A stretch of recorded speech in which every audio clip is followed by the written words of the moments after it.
How are you doing, folks? Cynthia here, making a video. Coming to you today because I want to talk reality. Um, if something were to happen, let's say an EMP attack right now, would you be prepared? Would you have food, water, and a way to protect it? Would you have filtration straws that if you happen to be out in the woods somewhere, something to filter out the impurities of, say, a stream, creek, lake, river, whatever?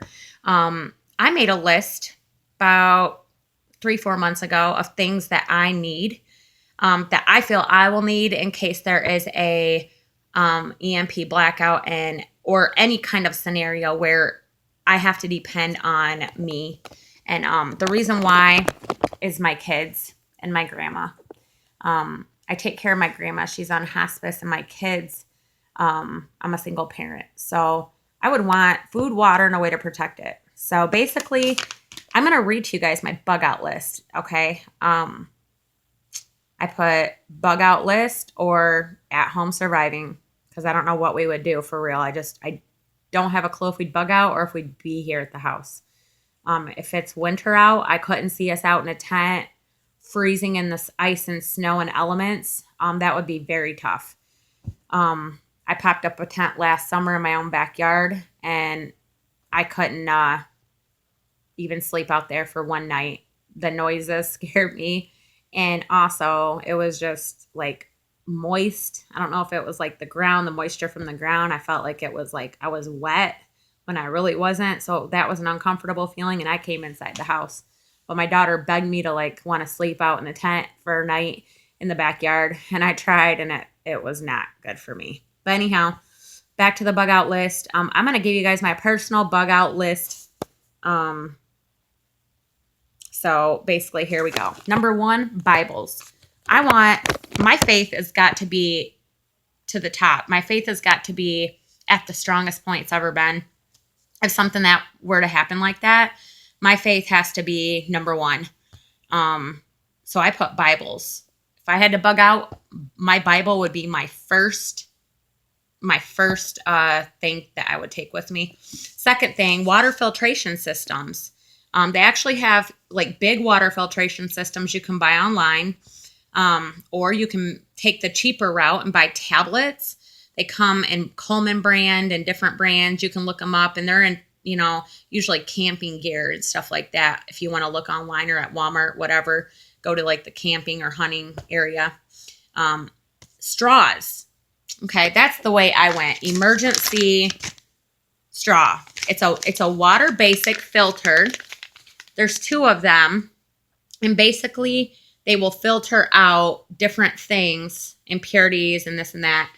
They're pretty cool. You just connect the middle long straw to the filter, and it shows you how to use it on back. What's cool about these straws is each one, there's a 2-pack here. Each one filters out 30 gallons of water. So 60 gallons of water of filtering out 60 gallons I can filter out with these 2 straws.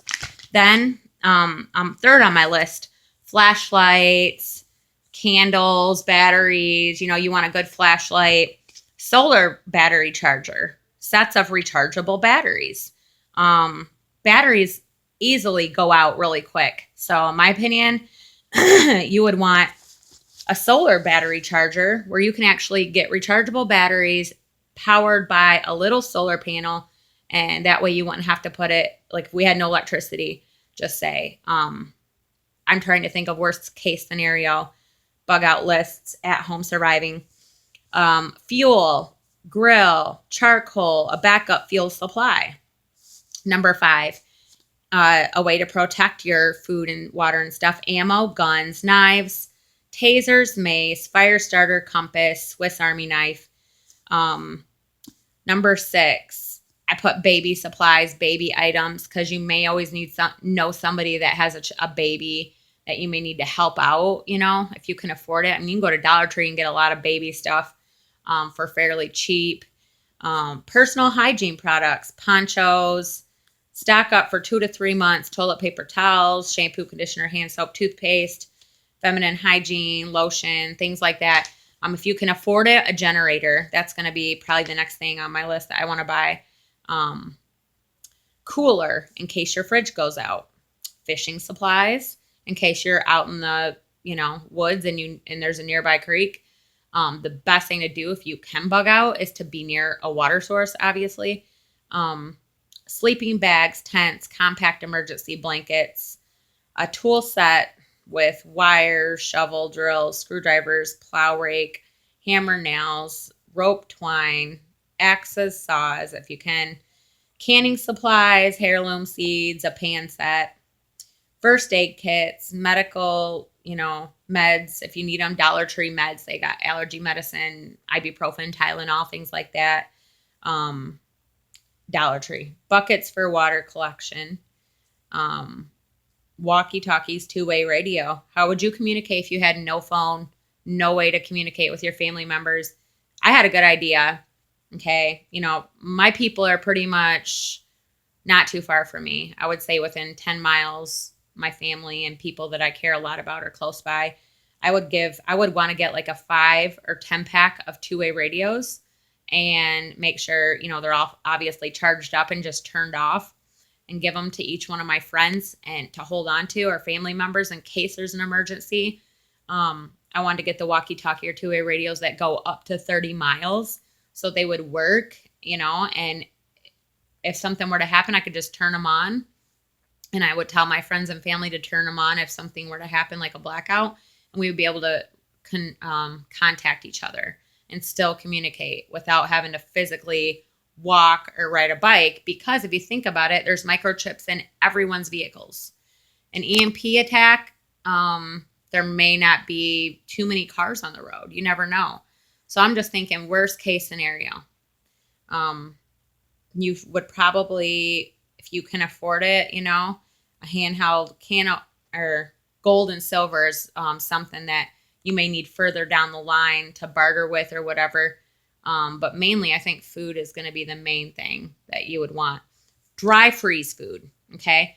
Dollar Tree, they have really cool strawberry, apples, Fuji apples, just different fruits, and they're all freeze dried, and they're tiny packages, but they're only $1, and stuff that's going to last a while. Rice, beans, things like that. Maybe go to Sam's Club, get them in bulk if you have a Sam's Club nearby. Potassium iodide.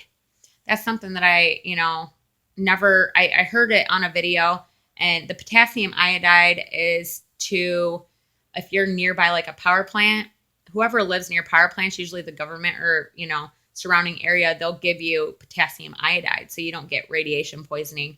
The people that live near Fukushima, I'm wondering if they gave those people that live nearby, I know most of them had to be evacuated for so many miles, but potassium iodide, it helps your thyroid filter out, because your thyroid pretty much just absorbs. That's what it does. So it'll help your body to rid your body of radiation.